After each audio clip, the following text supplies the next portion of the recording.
The DCU has officially begun with the release of the first 2 episodes of Creature COmmandos, which I have now seen. We've got to talk about everything that goes on in this show. I'm Spider-Man.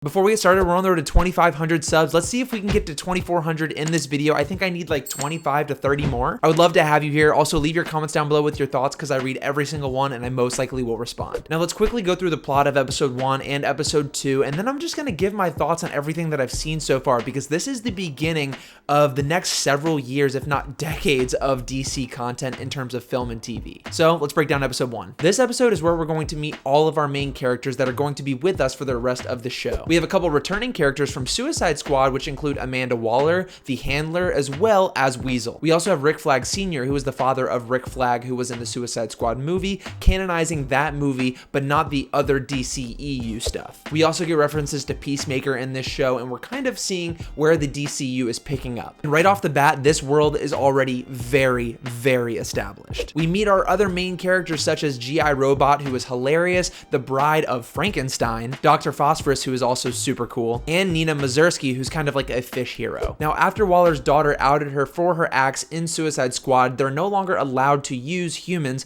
for this kind of program. So all of these characters are technically not humans, but they're kind of serving the same purpose. And that is something that I really do want to get into later on in this video, but right now, let's just continue with the plot. The mission for the Commandos is to go and protect this princess from the Themyscira, but it's not like Wonder Woman and her people. It's kind of like the men who want to take control over it. I should also preface this, I am way less in the know about DC than I am with Marvel, Star Wars, and things like that. So again, your comments are super helpful. I'd love to know all of the information that you guys already know. So the Commandos go to this country to protect this princess, and she's kind of in love with Rick Flag Sr. He's kind of playing hard to get, and I gotta say, there is a lot of adult content in this show already. I think it's a really interesting choice having your brand new cinematic universe with DC characters such as Superman, Batman, be a very mature title. There is very spicy scenes, there's very coarse language. I mean, it is not really a kid's show. I know it's not really marketed as a kid's show, but it's really interesting, again, to start off your cinematic universe with this, let alone having it be animated as well. Very similar to Suicide Squad, we get kind of introductions to the backstories of some of the characters, really focusing on the bride and Frankenstein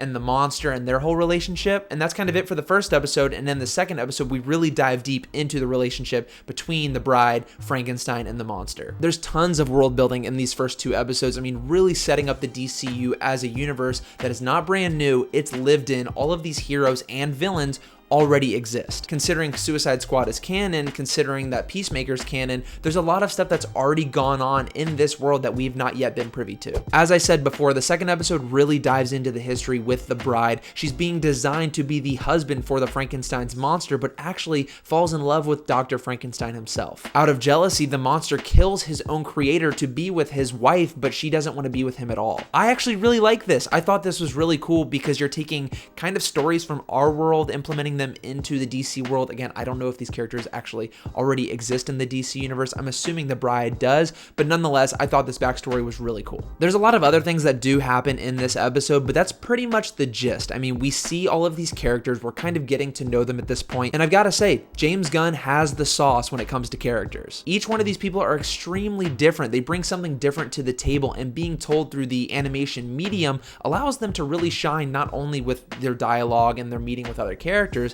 but also the action. If I had to sum it up, it kind of just feels like Suicide Squad mixed with Invincible. On one hand, you get the really mature, violent side of things, and on the other, you get these characters who are coming together, who are an unlikely group of heroes, something that James Gunn has done time and time again. It's really weird because I'm gonna say something here that may sound negative, but I don't think it's negative at all. This is something that James Gunn has done so many times. We have characters coming together who have nothing in common. They're bad guys, they're good guys, they're meshing together, the chemistry is there, and James Gunn is great at that. We saw it in Guardians of the Galaxy 1, 2, and 3. We saw it in his Suicide Squad movie. Heck, we even saw it in Scooby-Doo, and Shaggy actually makes an appearance in this episode. And of course, we saw it in Suicide Squad, which was the last DC project that he was kind of a part of that officially released, and now we're seeing it again. Am I getting a little tired of it?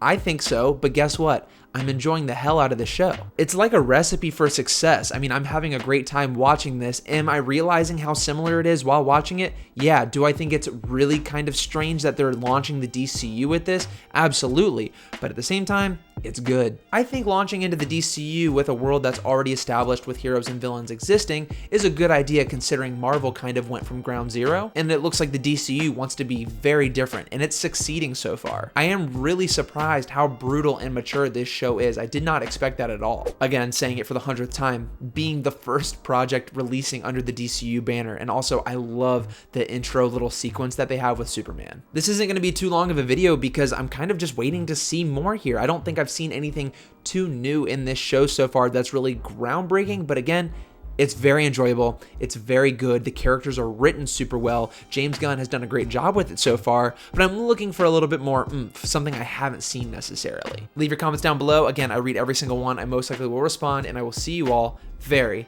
very soon.